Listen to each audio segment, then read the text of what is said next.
Salut à tous, c'est Kazin, j'espère que vous allez bien. Aujourd'hui, on va parler de ce coffret Pokémon légendaire. On est sur un coffret Zygarde GX chromatique et pourtant, il avait tout pour plaire ce coffret et malgré tout, c'est le coffret mal aimé qui n'a pas la cote, tout simplement. On va le détailler ensemble. Moi, je trouve qu'il est plutôt sympa. Il propose énormément de séries différentes, mais malgré tout, c'est un coffret que tout le monde boude à l'heure actuelle en scellé, il vaut pas grand chose. Alors je vous raconte. Alors tout d'abord on a deux cartes comme d'habitude, donc c'est un coffret classique, 4 boosters avec deux cartes promo, une en format standard. Donc format standard et une jumbo. On a un Zygarde GX qui est quand même plutôt sympa. Après il faut être fan du Pokémon évidemment, mais je le trouve plutôt sympa. Carte exclusive, carte promo qu'on trouve très facilement. Il faut compter à peu près, on va dire pour les deux, entre 5 et 10 euros. Donc franchement, pas la cote. Après, à l'intérieur, on a 4 boosters, 4 séries différentes. Et moi, je trouve que c'est plutôt sympa. Ça permet un petit peu de varier. Et pourquoi pas, on verra. Vous le proposez à l'ouverture, ça peut être sympa. On a à l'intérieur du XY, mais évidemment du Soleil et Lune, puisqu'il est sorti en 2018, et c'était l'année de Soleil et Lune. Alors comme booster XY, on a du Offensive Vapeur, c'est une série qui est plutôt boudée.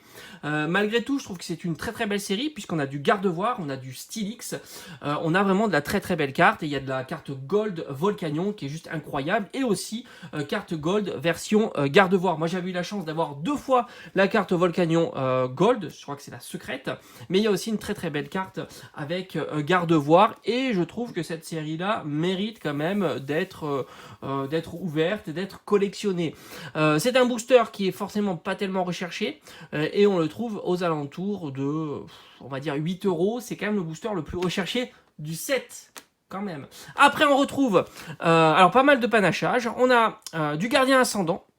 Là aussi, c'est des séries qui sont quand même pas mal. Il y a quand même quelques belles cartes. De temps en temps, il y a des cartes gold comme Lunala et Solgaleo. De temps en temps, on a des évolutions d'Evoli avec du Givrali, Rainbow, etc. Donc, dans ces séries-là, on retrouve quand même de la belle carte. Sans compter que on a 2 séries avec de la carte Prisme, à savoir l'Ultra Prisme et Lumière Interdite.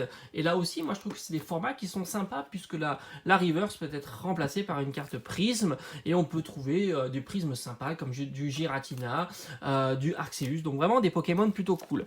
Là aussi, donc on a du Gardien Ascendant, c'est un booster qui est pas du tout recherché, aux alentours de 5 euros. Les collectionneurs privilégient ces séries-là en blister rigide, tout simplement, ce qui fait que en souple comme ça coûte pas très cher. On est sur du Lumière Interdite, là aussi, malgré une série qui est plutôt correcte, avec de la carte Prisme, un booster à 5 euros. Et pour l'Ultra Prisme, c'est pareil, on est sur du 5 euros. Je vais pas m'éterniser, on sait que c'est des cartes qui sont, c'est des séries qui sont plutôt cool, avec des cartes Prisme, ça vous permet d'avoir, j'ai envie de dire, 2 ultra rares. Moi, je considère que la carte Prisme est une ultra rare dans un booster. Et à 5 euros, c'est tout simplement le prix de lancement. Donc, il n'y a pas eu une augmentation. Il n'y a rien eu. Rien eu du tout. Donc ça c'est pour le contenu plutôt boudé. Donc par conséquent, le coffret est lui aussi assez boudé et on le trouve aux alentours de 50 à 60 euros, ce qui est un prix relativement accessible pour un coffret scellé Pokémon qui propose autant de séries différentes. Et si on faisait les items mis bout à bout, on est aux alentours de, on va dire, grosso modo, 35, entre 30 et 40 euros. Voilà, donc coffret plutôt sympa, à voir si je vous le propose à l'ouverture, pourquoi pas, pour les 5000 abonnés, ça peut être sympa. Je ferai peut-être une vidéo plus longue, d'une quinzaine, une vingtaine de minutes, avec différents coffrets, plus ou moins anciens, et pourquoi pas, Zygarde GX Chromatique fera partie de cette sélection. Pour le prochain coffret que je vais vous présenter sur la chaîne, et là on est sur du plus lourd, évidemment, on est sur le coffret Lougarok GX, franchement un coffret, je vais vous raconter son histoire dans la prochaine vidéo, mais c'est assez fou. Il y a des séries de dingue à l'intérieur, et là on a le doublé Solgaleo qui fait plaisir aux yeux. Allez, je vous dis à très vite, prochaine présentation, ça sera le Lougarok GX. Ciao ciao.